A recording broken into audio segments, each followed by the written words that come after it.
picked 5 what I call the most sensational trials of the first 150 years of Madison County's history. And there are others. Darrell Scott, who's an attorney, he might very well have 1 or 2 that he would think deserve more attention than the ones that I picked. We're only going to talk about 2 of them tonight because we're one time constraint. Here are the 5 that I picked. The massacre at Fall Creek. How many aware, of course, of all that? And I assume you've read, and it's been written on by so many who are very talented. It's an interesting story. Well, so we're not going to talk about that tonight. Steve Jackson covers it somewhat in several of the talks that he gives, I know. The other one, of course, the trial of Milton White. We're going to talk about that tonight. That is an extraordinary case. I was not involved in that in 1887 or 67. You were still in school, weren't you? Yeah, right. I'm still training. The Apple Orchard killing, October 23rd, 1926. I was not involved in that, but believe it or not, I met the gentleman who did the killing. Pawn shop murder trial. That one, and the one below that, the kidnap and rape and murder of Kathy Wiley. Let's talk about Milton White. Milton White trial is scheduled April 8th, 1867. The Civil War had only been over a couple of years. Milton was 25 years old. He was a farmer. His crime was that of killing a man by the name of Daniel Hoppus. Daniel had his smokehouse broken into, some meat stolen. And the farmers, of course, back in those days, obviously, they grew their own vegetables and they raised their own meat.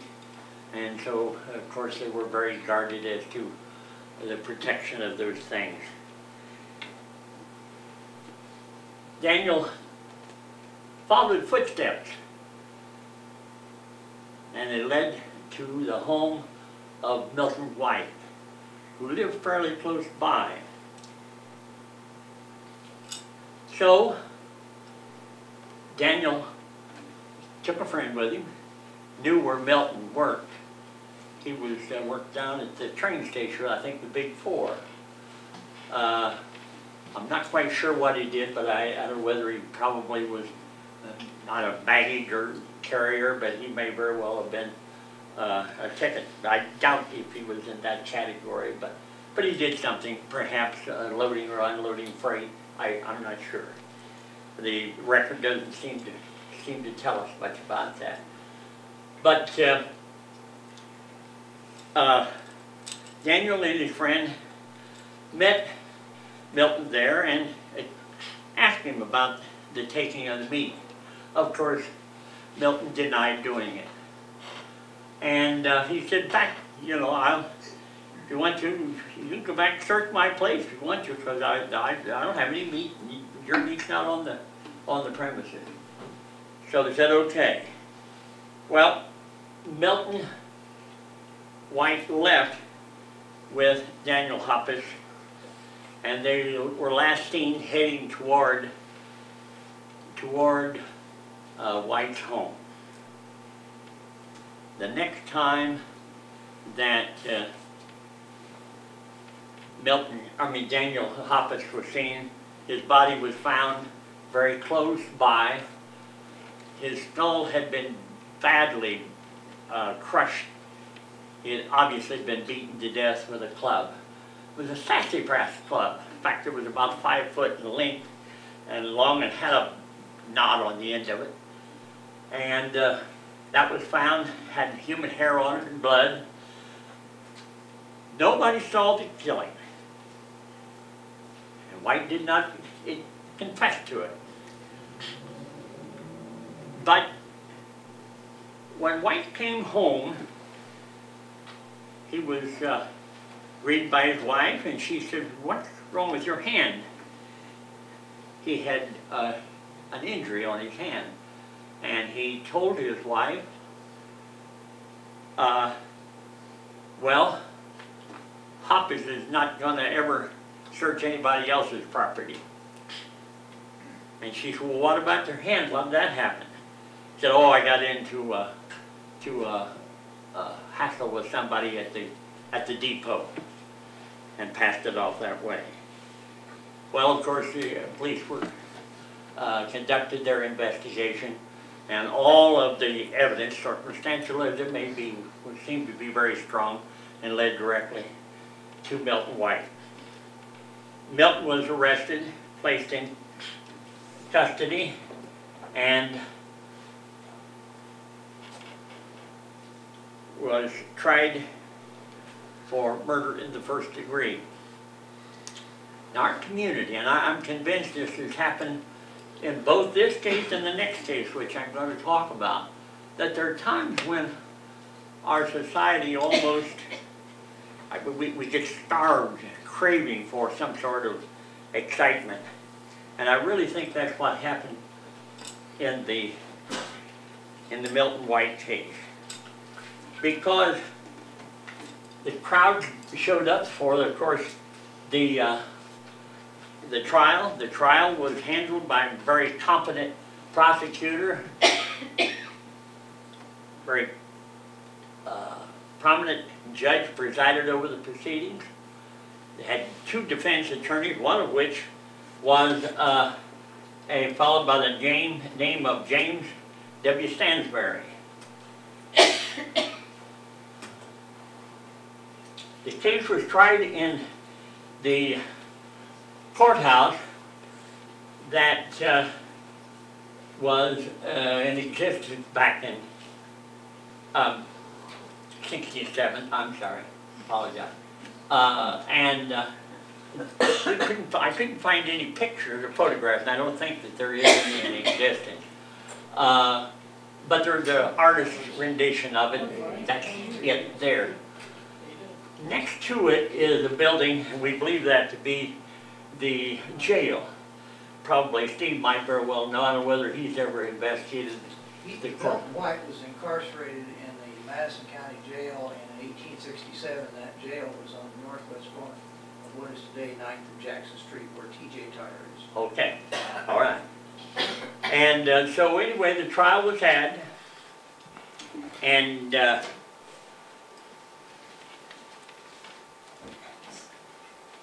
after, and I'm going to put this up here so I can see it a little better.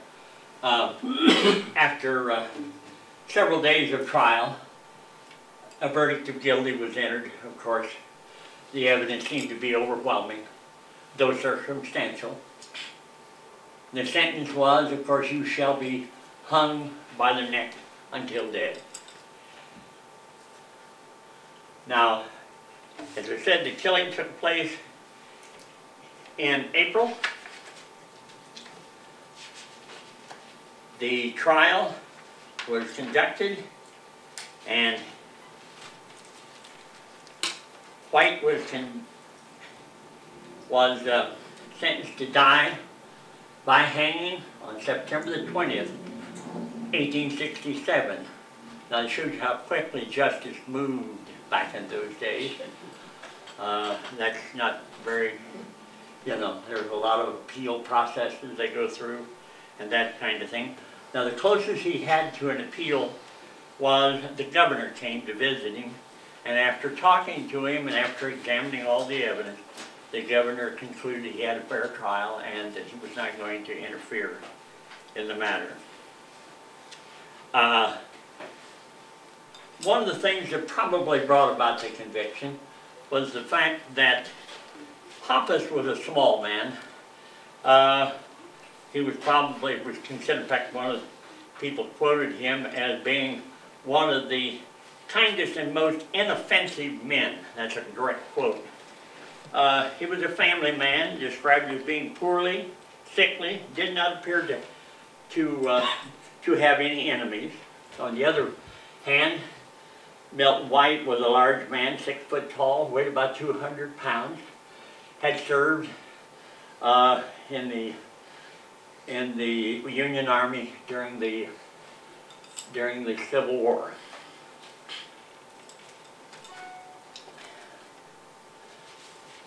The trial was considered to be a masterpiece of oratory. I know I've read the works of James W. Stansbury, and he was considered to be an outstanding trial lawyer.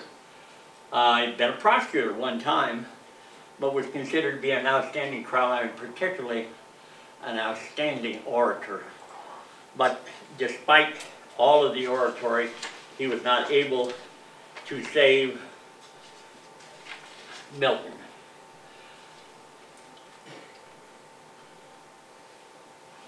But I'm going to read something, and it's somewhat in depth, but it needs to be read word for word because it's the writing of an Indianapolis reporter who covered the trial from start to finish. And as I said, there seem to be moments in our county history when even the kindest and gentlest of our soul are transformed into savage beasts. And I think that's what happened in this case. And the description that the reporter gives of this on the day of the hanging is just amazing, and you feel like you're right there. So I apologize for reading it, but I think that it's important. George Harding was his name. He was the reporter for the Indianapolis Herald out of Indianapolis, Indiana. He says, Friday morning, the day of the execution, dawned bright and beautiful. The hazy blue of the lingering Indian summer was radiated by the glorious sunshine and the gentle breeze, as the gentle breeze toyed with the falling leaves and sported with the fleeing thistledown.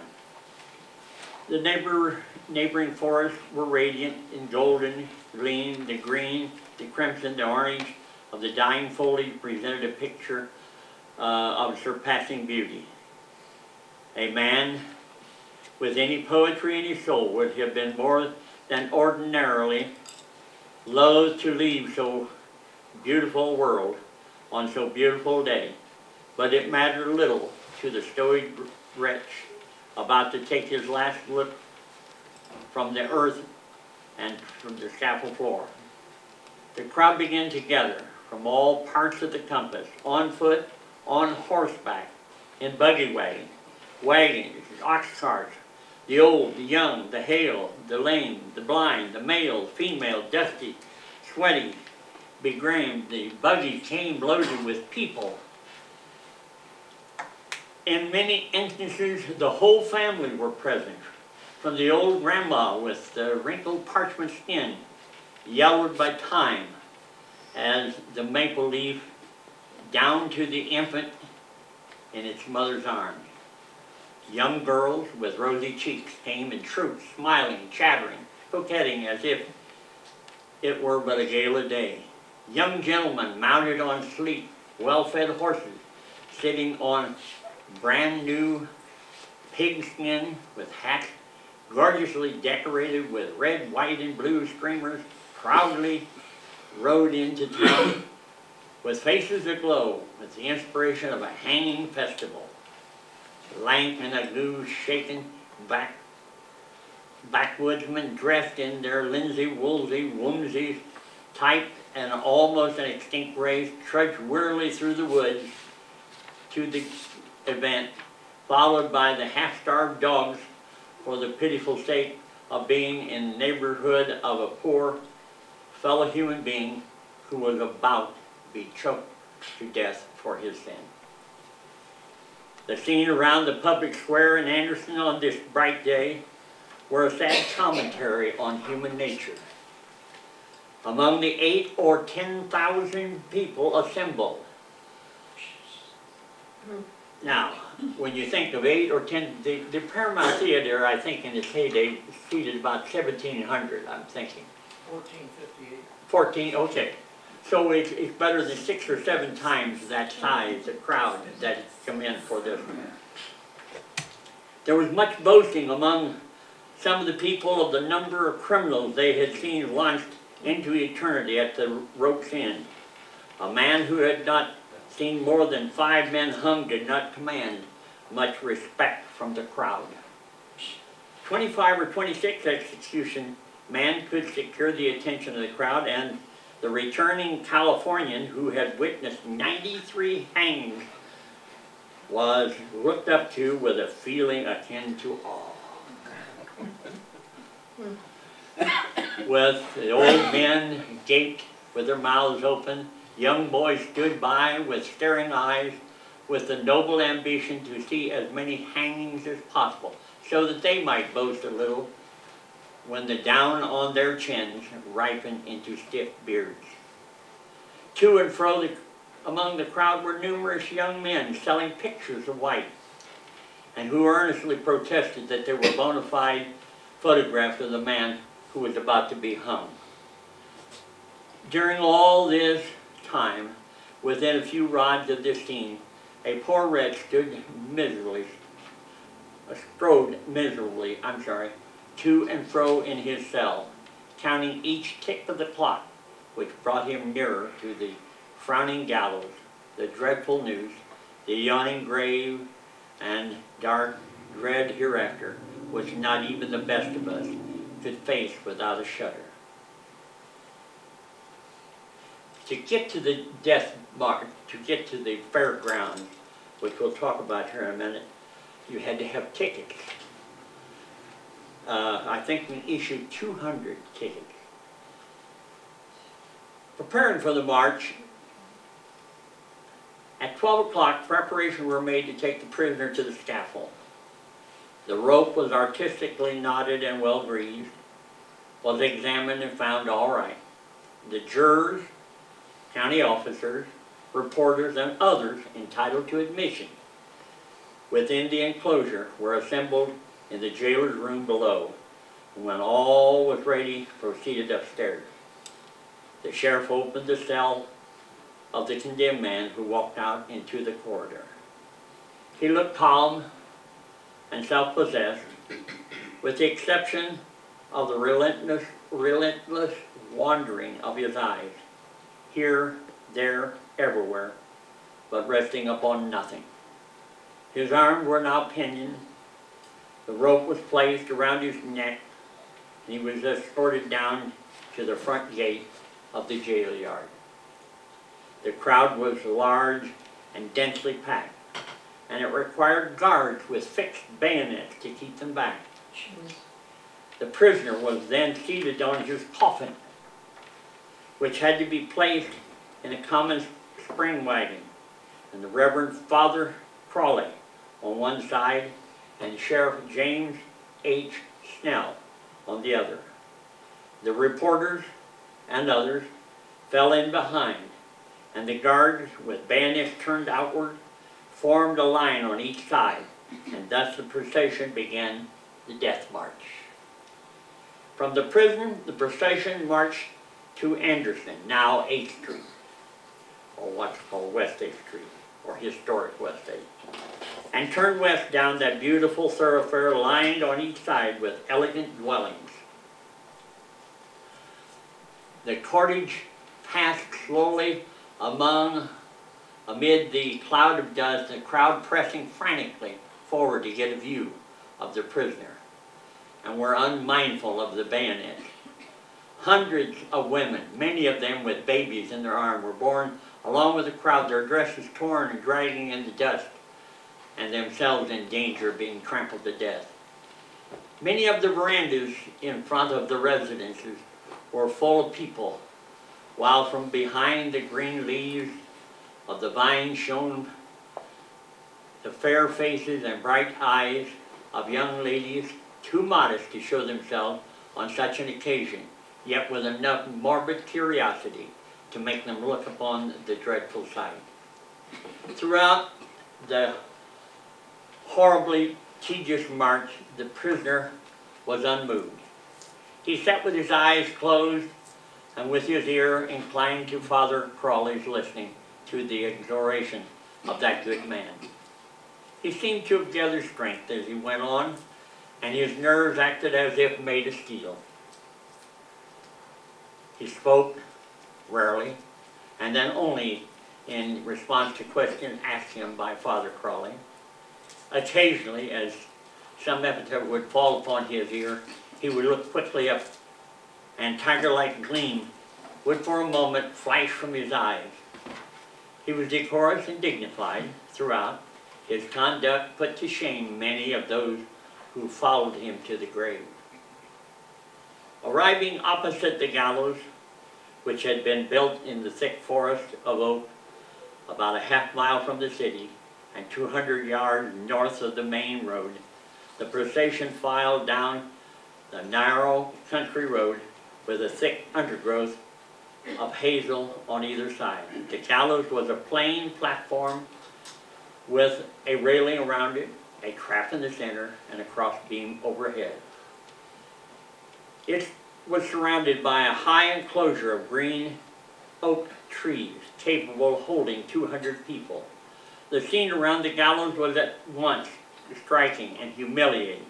10,000 persons were scattered throughout the wood, while probably 500 had climbed to the tops of the neighboring trees and hung like squirrels among the branches, almost determined to break their necks in order to view the final proceeding. Adventurous women followed the prisoner to the gallows and looked up enviously at the fellows in the trees who had the opportunity of viewing the execution from an elevated standpoint, seeming to regret the right vouchsafed to a man that was not granted to a woman, and that of climbing a tree. All who had tickets marched into the enclosure. Armed guards set about the task of keeping out the crowd. Sheriff Snell, Father Crawley, and the prisoner mounted the scaffold, and the ladder was set on the proper place over the trap. He was a large man, nearly 6 feet in height, weighing about 200 pounds. He was dressed in a complete suit of black cloth. He wore gaiters, had on black felt hat, and a white collar. He was cleanly shaven, with the exception of a mustache and chin whiskers, which partially concealed the sensual, cruel expression of his mouth. Many women would have pronounced him good-looking, even handsome. In fact, one first impression would be that he was not a bad man. There was nothing repulsive about his appearance. His his eyes were closely set together and had a suspicion of Trobibus, and I'm not sure I pronounced that right, about them. That is, he would have, like we refer to, cross-eyed. Sheriff Snell read the death warrant to him, but White heard it without moving a muscle of his countenance, keeping his eyes steadfastly fixed upon the floor. He knelt with Father Crawley on the trap and repeated after him the Lord's Prayer and Ave Maria and the Apostles' Creed and other prayers of the church. His voice, though low, was clear and distinct and without the slightest suspicion of tremor. It had been expected that the prisoner would make a public confession upon the gallows, which, however, he failed to do. Sheriff Snell informed us, referring to the reporting, that he had made to him and another gentleman a sort of confession in which he asserted that he did not himself commit the deed, but it was done by a respectable farmer in Madison County. This is understood to have been a gentleman who had severely horsewhipped White while he was a young boy for cutting up a harness, and against whom White held a malice ever since. This alleged confession was considered as not being entitled to any sort of credence. The prisoner may have, and probably did, confess to Father Crawley, but what he confessed is between Father Crawley and God alone. The rope was finally adjusted to the right length, and after several trials, during which the prisoner stood erect, with every muscle rigid as iron, there was no sign of failing except the limpid expression of his eyes and an occasional gulping motion of the throat, as if trying to swallow something. While the rope was being adjusted, he stood firm, and occasionally cast a glance at the fastening which sustained the trap. Sheriff Snell drew the black cap over his head, and as the poor wretch cast a last and lingering look upon the world and the scene around him, the cap was drawn tightly over his face and tied under the chin, shutting out forever from his gaze the glorious sunshine. The sheriff then took a sharp hatchet, and with one quick, nervous blow, severed the cord. There was a sickening thud as the body, with a fall of 3 feet, shot through the trap, making the beam overhead quiver. Thus was the body of Milton White, suspended between heaven and earth, while his guilty, crime-stained soul went into the presence of its Maker. His neck was broken by the fall, and not a single muscle moved after the body fell. But there little remains to be told. Whatever may be thought of capital punishment, the people of Madison County are well enough satisfied that Milton White is out of the way.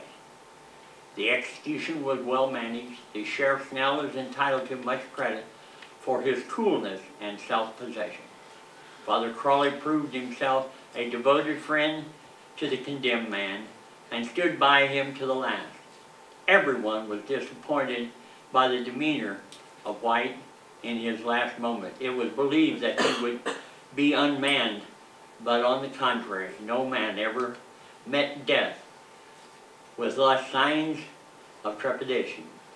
The behavior of the crowd at the execution was commendably quiet.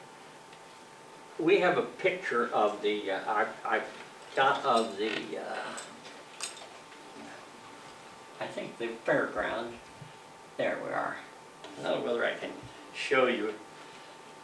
So this is up here, this spot that doesn't have anything in it. It's not great, so that's where the courthouse was. And the procession, of course, traveled from there down to Madison Avenue. And there on the corner of Madison Avenue, as indicated there, is the fairgrounds, and that is where the execution, as I understand it, took place. The next case is the apple orchard killing. October 23rd, 1926. If you follow this is Cross Street Road. This here is what used to be Alexandria Pike.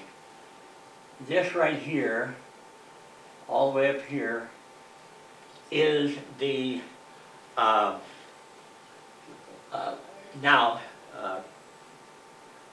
I guess it's referred to as Bethany Pike or Bethany Road. Yeah. In fact, in those days, it was known as the Killbuck Pike. The Dunhams owned this property here all the way over to Killbuck Pike. And a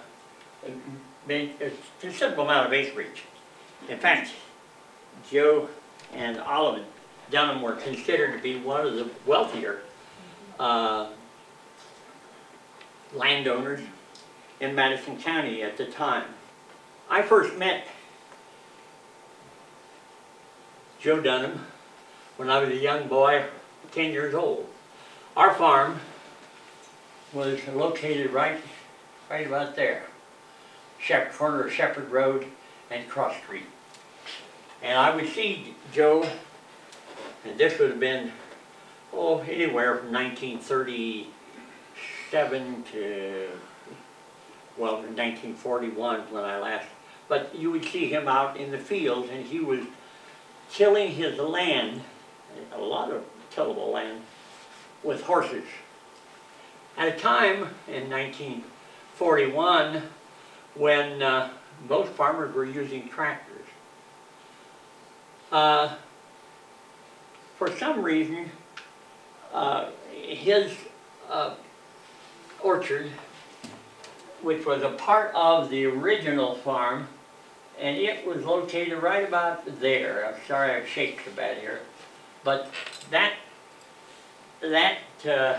orchard consisted of several rows of trees. Lots of pineapples and things were grown in it, but mainly apples. And so thus it was referred to as an apple orchard. Joe, our dad, sent my two older brothers and my younger brother Bill and I traipsed along. I was at 10 at the time. My older brother was about ready to go into both of them into the service. Down to help Mr. Dunham attend to his cows and help him clean his barn. When I went down there, I remember seeing him. He was standing in the barn itself. He shook and trembled. He obviously suffered with some form of palsy. And that was the last of that. We, of course, did our thing and left. I was boasting to some of the kids that I knew and went to school with about being over and helping Mr. Dunham. And of course he immediately said, "Oh, you want to stay away from him. He's got a horrible temper." And I passed it off, wasn't too concerned about it. But many years later, of course, became an attorney. And ever so often, the name of Joe Danner, or Joe Dunham, I don't know why I keep wanting to say Joe Danner, Joe Dunham would show up in the court records. And I would see, so I wondered if that was the same Joe Dunham that I had seen and met there on his farm back in 1941. Well, I kept searching, and finally I determined that it in fact was. I tried to find out a little bit about the case, but found out he was involved in a killing of a young boy in his apple orchard. It started over apples. Joe and his wife Olive apparently were visited on the morning of the killing by a lady neighbor who lived just down on Cross Street, but who had to pass by the house going to the old Thornburg school, taking her kids, and she had seen people in the orchard taking apples, and she thought, well, I wonder if Mr. Dunham knows anything about that, or if they've given their permission. So he stopped in, or she did, excuse me, stopped in and reported to Mrs. Dunham. Joe was out in the field with his horses, a team plowing. And of course, Mrs. Dunham indicated no, she hadn't given anybody permission to take the apples. So she sent one of her young daughters, they had 9 kids, one of her young daughters out to fetch Joe Dunham and to tell him about what was going on. He became so excited, he left the horses standing in the field. He rushed up to the house, grabbed his shotgun from the cabinet, told his wife, come with him, and they left and headed. Now at that time, that whole area was wooded except for the old farmhouse. That has now since become the Norwood Hills section. I think, Don, you had property there at one time. Yes. Maybe some of the others of you are familiar with Norwell Hills, very nice, substantial home. Well, after Joe's passing, of course, many years later, that property was sold to Mabel Sylvester, who was a Hardacre, part of the Hardacre family that owned the dairy. And she bought the farm, and they carved it up into residential lots. I don't know what they did, but along for a while, I remember the orchard still stood back in the back part of that. But in any event, they, on the day of the killing, shooting, Joe gets to, and wife gets to the site where the orchard is. There are people all over the place, and I say that, I think there were 7 altogether. One young man was up in the tree shaking the tree. Well, Joe, of course, immediately demands to know what he's doing. And he said, well, we're getting apples. He said, well, you know, that's my apples. You can't do that. You're stealing my apples. And he had his shotgun loaded with him, and he pointed it at the young lad. And the young lad crawled out of the tree and said, I want every one of these apples gathered up and put back in that they had already started putting some in their spring wagon. And said, I want you to put those all back on the floor of the orchard. The young man approached Joe, and I'm not quite sure I understand what he meant by it, but those of you that are old hunters, that kind of thing, might very well know what he meant. But he told the old man, he said, don't point your gun at me. You're too old, and your powder won't burn. Well, about that same time, the shotgun went off, blowing away the biggest part of the man's neck. He was killed instantly. He was 21 years old. Of course, everybody that was there got very excited. And they immediately started picking up apples, and, you know, they, at the trial, testified that they heard Mrs. Dunham saying, Joe, you shouldn't have done that. Joe, very quietly, took his gun, went up to the house, went to the sheriff's department and turned himself in. Meanwhile, the rest of the people on the premises that were there were carrying the apples out, and they left. Now what happened, they came originally from Jackson Park in Anderson. And they had heard through a black gentleman who had been on the premise, said, hey, there's a farmer out there on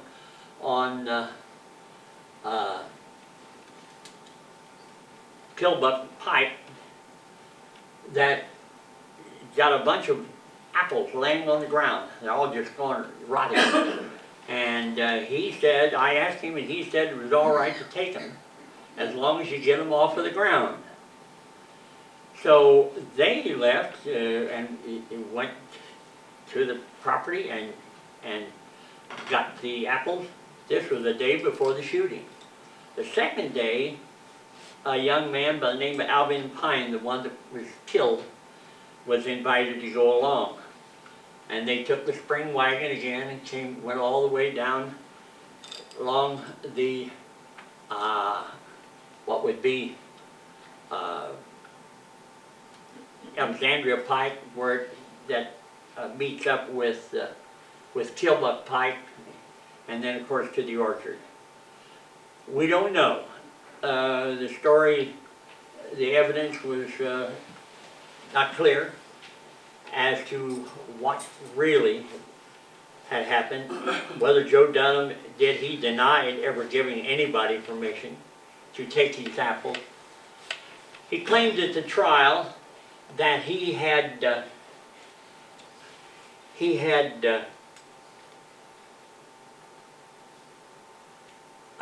shotgun that had, I guess what they call a hair trigger. I'm not, again, and that apparently when the young man made a lunge toward him, he got excited and the gun went off. Anyway, the trial attracted, I could not imagine that it would have attracted that much attention. It went on for weeks. Now bear in mind, this was in the 20s. Anderson was in the midst of, you know, that was the roaring 20s and the flapper era. Things were really great. General Motors was coming to town. The Paramount Theater was about to be built or had just got started along the end of the 20s. The tower building over here was about to become constructed. The library, excuse me, the post office was adding a second floor. There was just lots and lots of construction going. Good times were being had by all. All came to an end, particularly for the Pine family and for Joe and his wife. He was tried. The trial consisted of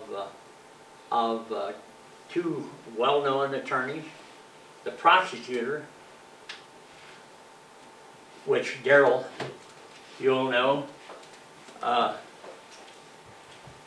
was Lawrence Busby. Lawrence Busby was still practicing law when I started practicing law. And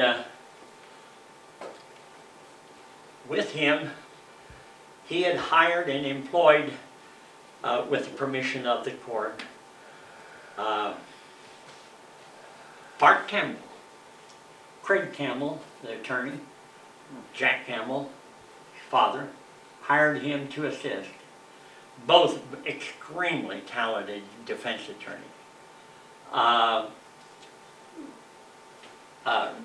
Mr. Campbell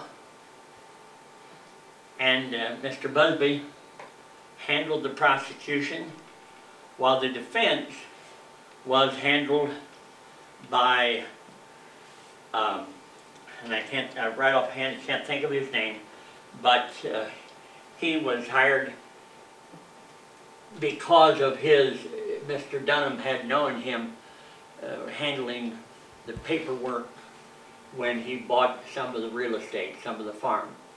The other gentleman, the trial attorney, and he was dead and gone when I came along, and his name was Philip O'Neill.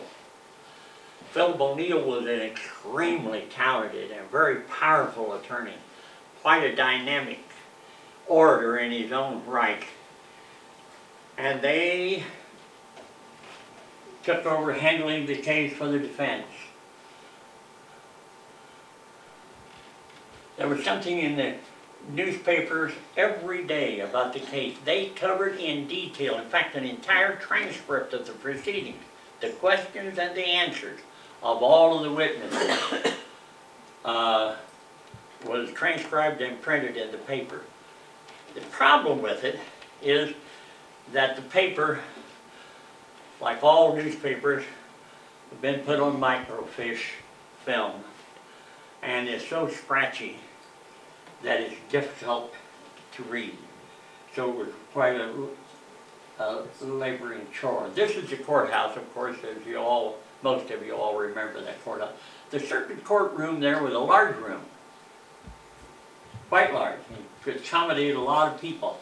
They filled the rooms from the moment that Mr. Dunham was arrested till the day that he was sent to prison. They filled the courtroom full. The window wells, there were people standing in the window wells. There were, there were people outside, of course, the area outside the courtroom couldn't get in. That's the picture of Joe Dunham there. Excuse me, back there. The trial started off with a bang. They've had a terrible time trying to get a jury. And you would think, well, that seemed like a fairly easy job, except that what was happening, a big debate going on throughout all of Madison County. Why shouldn't a farmer be allowed to protect his farm, his apples, his crops, his corn, his meat, you know? Why should people be allowed to come in and steal? But it could be such a thing that for some reason or other, whoever it was that told him about these apples didn't really have the permission of Mr. Dunham. You would thought that they would have checked and knocked on his door, said, hey, you know, I understand you've got some apples. Can we take them? But they didn't. They loaded them and carried them off for about 2 days until finally on the morning of Saturday, the day of the killing, and that was the last. Joe was confined the moment he turned himself into jail. Incidentally, I might point out to you how big this trial was. It stole the headlines. Charles Lindbergh made his solo flight during the course of this trial, and it just got a little thing on the side. Most newspapers were carrying headlines, but not in Madison County. We, as I said, I think we were drama-starved for excitement. These are just some of the headlines. As you can see, the microfiche films are quite scratchy. Now this is, for example, just some of the daily testimony that was taken down word for word and transcribed so that people could read it. Came time for Mrs. Dunham to take the witness stand, and she did. And as did Mr. Dunham, he demonstrated how this shooting all took place.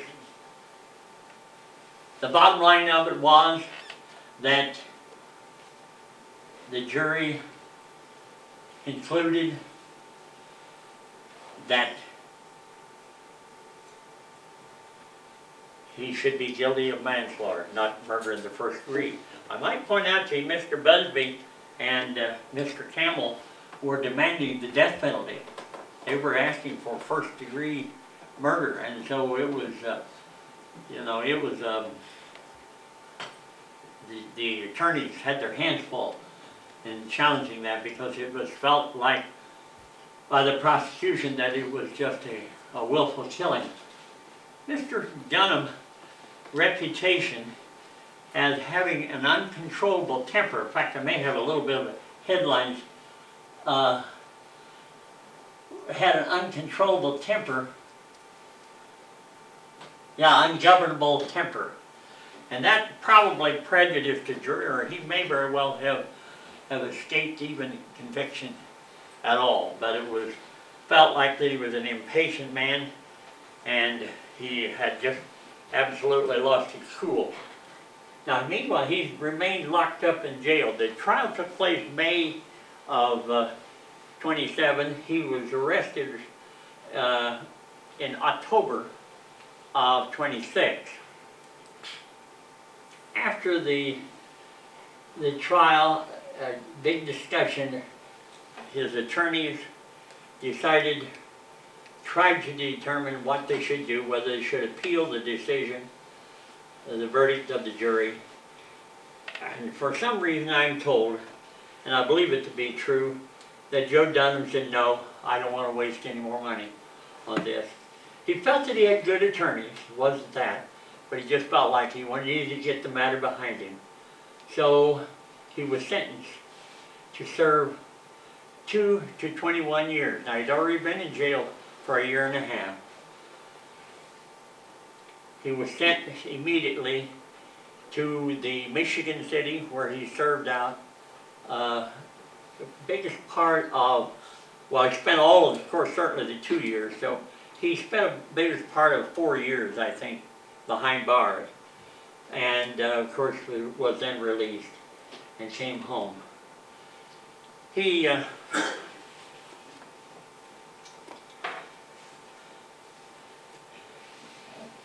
Joe announced that he was not going to appeal the jury's verdict and the sentence of the judge.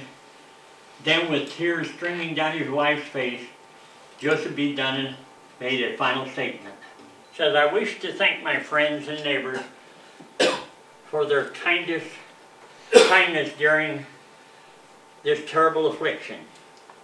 I'm giving up this fight against my will upon the advice of those whose judgment it is my duty to respect. I am not guilty. I was convicted upon the perjured testimony of thieves who I caught stealing my property. I hope that no such cruel fate will ever befall another man. I bear no ill will toward the jury. I hope they tried to do right, and that their mistake is an honest mistake and not the result of prejudice, and that more mature thought would convince them of the terrible wrong they have inflicted upon me. I utter these words with a heavy heart and hope forlorn, but with a clear conscience. The blood of that young man is not on my hands. All that I did, intentionally or consciously, he forced me to do to protect myself, and the result was due to fear and excitement which he caused by his assault on me. I am and have always been an earnest believer in just God, and if self-defense has a divine approval, I have no fear of his judgment." And that ended the case of Joe Dunn. Dick, You what? Yes. talking with you over the years, you told me a story about a casket that came to courthouse, the courtroom one time. Can Yeah. I tell the people about that? Yes, in that, it's a case of Bill Lawler and I were trying a murder trial, and as I quite frequently would do with the jury to try to impress upon them the seriousness of the event, because it seemed to me that juries, you would have the defendant who would be in the courtroom, the victim of course was dead, and the defendant, by the time it came time for the trial, he would be there sitting in a suit, his little children around him, his wife, and everybody, of course, would be inclined to be sympathetic. So to try to drive home the point that, well, hey, you know, I used to tell the jury, look, we can't resurrect this body of this person that was shot and killed and bring them here and put them on display so that you understand, hey, there's been a human life taken. And that's very important. And remember that when you look upon the defendant, because he's able to walk around, and the deceased, of course, cannot do that. And so anyway, we were in the midst of this trial. I'd given that little spiel to the jury in selecting them.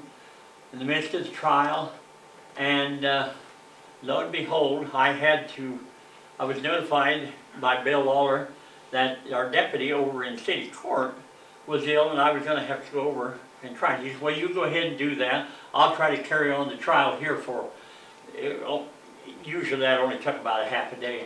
And then you come on back over when you finish that. I went over there, and there was a courtroom full of all sorts of people, and we rather hurriedly went through it. There was one gentleman, a black gentleman, who was coughing, and he was one of the last ones.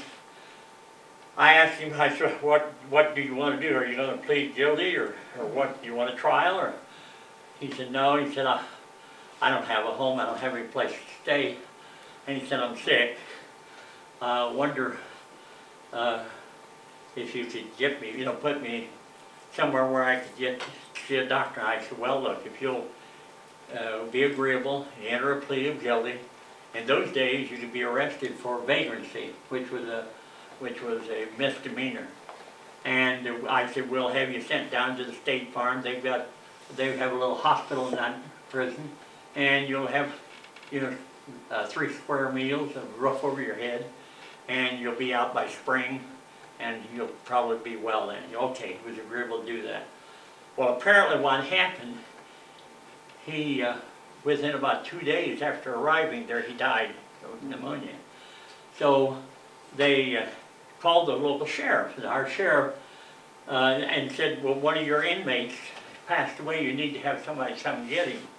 Well, the sheriff did. He sent one of the black morticians to pick up the body and bring it back to Anderson. They did, and embalmed it. And then it came time for the mortician to be paid, and he said, well, who's going to pay me? Well, the sheriff said, well, I don't have any authority to do that. You'll have to probably go to the township trustee. Well, the township trustee said, fine, I can do that, except that he has to be a resident. And I understand this guy was a vagrant. He was homeless and came here from out of town. And so anyway, they got into a squabble of who was going to be paid. Right in the middle of our trial, Al Wobert, who was a terrific attorney, Al filed a motion for declaratory judgment before Judge Smith, whom we were trying the case, demanding, Judge, you make a determination who's going to pay the bill. We've got a guy that needs to be buried. And Judge Smith, in his sweet and nice way, would procrastinate. And this went on 2 or 3 times to set the hearing. And finally, after considerable delay, Bill Norton, I said, but Al Wobert, excuse me, it was Bill Norton. Bill Norton said, all right, we're going to have to get the judge's attention. So he advised the mortician to take the body up there into the courtroom and just there, turn it over to the judge. Well, they brought it up. The only way they couldn't get it in the elevator, because the elevators in the courthouse was too small to stand it up. So anyway, they brought it up the front steps as they were transporting him, and they didn't have him in a coffin. They just had him laying on a gurney, wrapped up much like he was sick. And somebody in the clerk's office, of which Al Wobert was one of them, said, one of the girls said, boy, I wonder if who's that guy? He doesn't look well. And Wobert said, well, maybe he's a witness in that case up there. He said, but I don't know. He said they better get to him pretty quickly, so I don't think he's going to make it. Well, anyway, when the judge came back during the recess, this happened while we were out to lunch. Bill Lohr and I came back, and I saw this body laying in front of the bench on a gurney, and we said, what in the world? So I walked over by the body, and I recognized him, of course, as being the man that I had sentenced, or that I didn't sentence him, but we agreed to a sentence, and he was sent to the State Farm. Withers, Marion Withers, and made a big issue out of the fact that there was, said because Kreegar, every time he board hires a jury, he always talks about bringing a body into the courtroom, and now here we got a body, the jury. Well, the judge denied their motion for mistrial, but that made no difference because the defendant we were trying was acquitted anyway, so that solved the problem. Some people all got together, pooled some money, and had the gentleman buried, and he's buried out here in our cemetery in Maplewood. So that's that story.